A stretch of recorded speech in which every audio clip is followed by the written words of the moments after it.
Hey guys, it's Jeremy from HowToHockey.com. I'm working with HockeyShot.com to bring you guys a whole series of hockey training videos. Earlier this week I showed you how to take a wrist shot. Now I'm going to show you how you can really improve your wrist shot just by practicing at home. So I'm going to show you a few products that you can use, basically what you need to work on your shot, and then I'm going to show you a bunch of different ways you can work on your technique and just little things you can do to get more power from your wrist shot. Okay, here's the secret. The number one way you can really improve your shot is by shooting pucks. Number one thing, take 100 shots a day. Take more than 100 shots a day, but that's really going to help you improve your shot. So let's take a look at some of the things that I use for practicing my wrist shot. First one right here, hockey pucks, a whole bunch of them.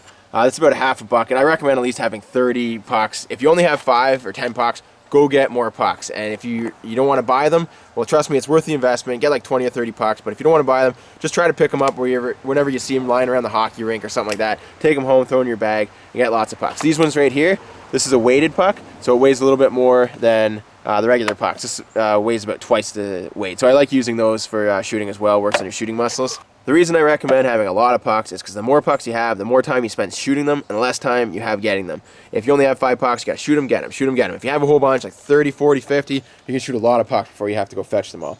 Next thing I have right here is a nice smooth shooting pad.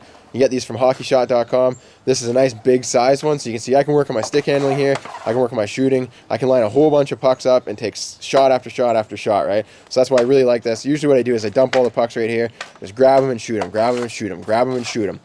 So the reason you want a really nice smooth surface like this is so you don't mess up the bottom of your hockey stick. So if you're working on your shooting with a $100 stick or like a $200 stick, you don't want to be shooting off of cement.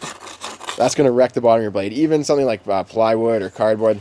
Really, the smoother the surface you can get, the better. So that's the shooting pad right there.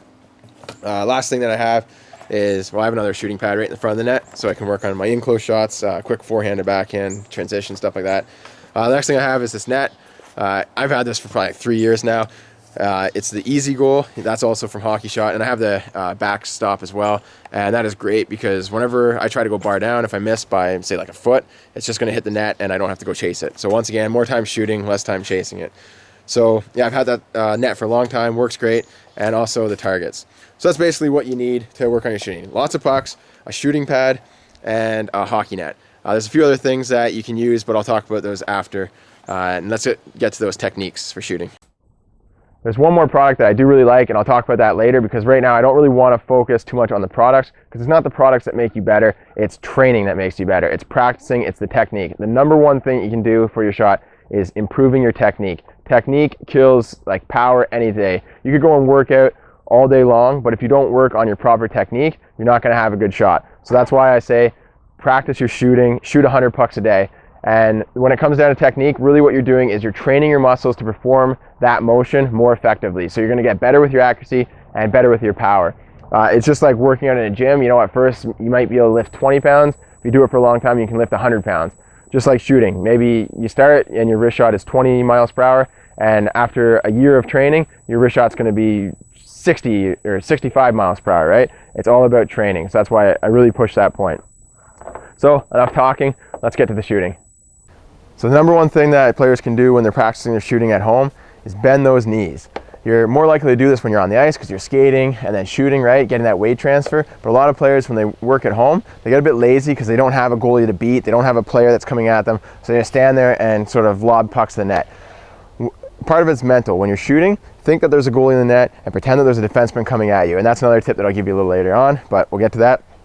This first one is just getting that hockey stance. Boom. This is a hockey stance. You always want to be in that hockey stance when you're skating, when you're shooting, when you're stopping, when you're turning, right? So even when you're practicing off the ice, get in that hockey stance, bend those legs, and what you're going to want to do is lean back when you get that shot and really push off with that back leg, get that energy moving towards the net, and you want to get into that habit when you're practicing off the ice, so when you get on the ice, you're going to do that as well, and you'll have a lot more power in your shot, trust me. If you don't normally do it, go outside, get in that hockey stance, bend that leg, put a little weight on this back leg, nose to toes principle. Remember that I taught that in the earlier video.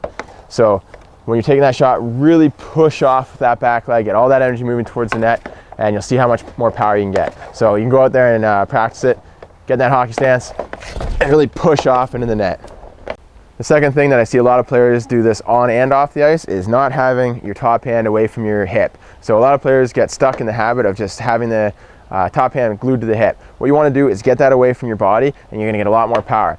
Like I said earlier in the earlier clip, you're using your legs to get power. You also want to use your stick to get power, right? The wrist shot isn't just all arms. It's the arms, the stick, the body, the midsection, and the legs. So I just showed you how you can use your legs to get more power. Now I'll show you how to use your top hand. Basically what you're doing, when you're getting that shot, you get your top hand away from your body, you reach across your body like this, you're pulling with both hands, and right here you're really cranking back on that top hand. So you see how my top hand isn't right here? It's way out here. So what you really want to do is pull back and push forward, and you get a lot more power, because what you can do is use the stick and put whip on the stick. So when you're pulling, right, and then you really pull back on the top hand and push on that bottom hand, and you're going to create a whip effect if you can do it properly. You're going to be practicing, and by the time you've shot, a few thousand pucks over the course of a few months, you're going to be able to basically bend that stick just by pulling and pushing and getting that whip effect on the stick. And that's how you get that snap, that extra power.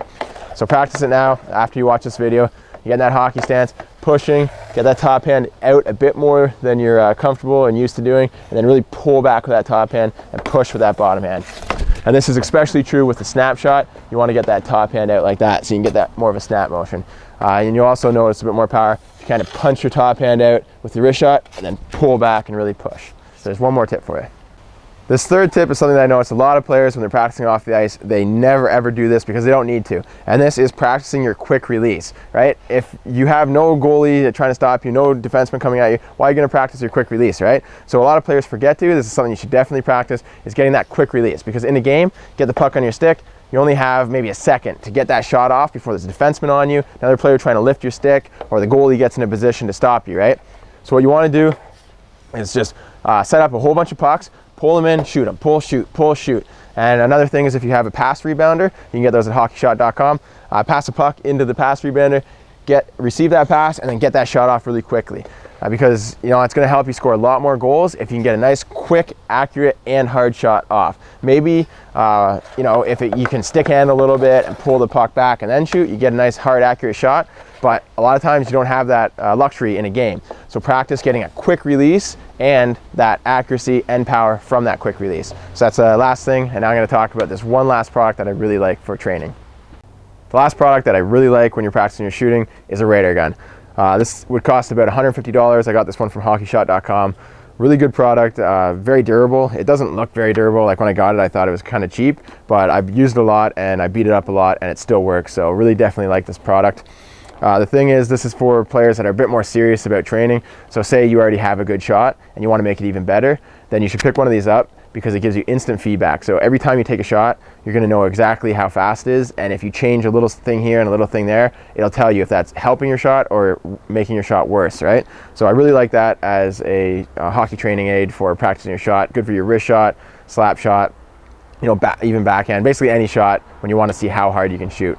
So I really like that, and it's for the more serious players where your shot's already good, you want to make it even better. So, good Christmas present, good birthday present, ask for a radar gun. They're a lot of fun to work with too because it gives you instant feedback. So that's it. But remember, number one thing, shoot pucks, and make sure you're practicing properly. So that's what all my hockey training videos are for. So you can check out howtohockey.com for more tips on how to improve your shot. Check out HockeyShot.com if you want to get any awesome products like this or the shooting pad or the net I got behind me. Thanks a lot for watching the videos. See you in the next one.